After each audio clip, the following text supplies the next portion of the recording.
High, আমি সুস্মিতা। তো দিনটা ছিল জন্মাষ্টমীর পরের দিন। আর হ্যাঁ, ভিডিও শুরুতেই বলে রাখি সরি, কারণ ভিডিওটা এডিট করে পোস্ট করতে অনেকটা লেট হয়ে গেছে। তো যাই হোক, ভিডিওতে আসা যাক। তো সেদিন ছিল গোপালের অন্নভোগ, মানে জন্মাষ্টমীর পরের দিন গোপুর অন্নভোগের দিন, সবাই জানি আমরা। তো যাই হোক, এবছর না খুব বেশি কিছু আয়োজন করতে পারিনি, কারণ ওই যে ফার্স্ট ভিডিওতে বলেছিলাম মায়ের শরীরটা খুব খারাপ ছিল। আর হ্যাঁ, ওই যে কথায় আছে ভগবান যদি চায় সে এমনিই জোগাড় করে নেবে। তো আমার দিদির আসার কথাই ছিল না, শুধুমাত্র গোপুর জন্মদিনের জন্যই এসেছে, কারণ না হলে দিদি না এলে এত কিছু আয়োজন করতো কে। তো যাই হোক, আমার দিদি এসে অন্নভোগের জন্য সব কিছু আয়োজন করেছে, তোমরা দেখতেই পাচ্ছ সবটা আমার দিদির আয়োজন করা। আর হ্যাঁ, শুধুমাত্র পায়েসটা আমার মা করেছিল। তো যাই হোক, সব কিছু আমার দিদি কত সুন্দর গুছিয়ে দিয়েছে।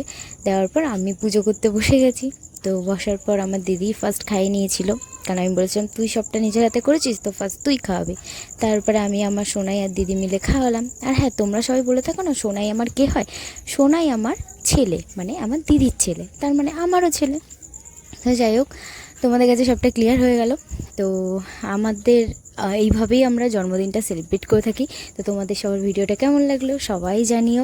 আর হ্যাঁ, সত্যি কথা বলতে ভগবানের জন্য তুমি যতটুকুই করবে ভগবান তাতেই সন্তুষ্ট, কিন্তু সেটা যদি হয় মন থেকে, তাহলে ভগবান এমনিই নেবে। আর তুমি যদি ভরে দাও কিন্তু মন তোমার ভেতর খুব কালো, তাহলে ভগবান কিছুই করবে।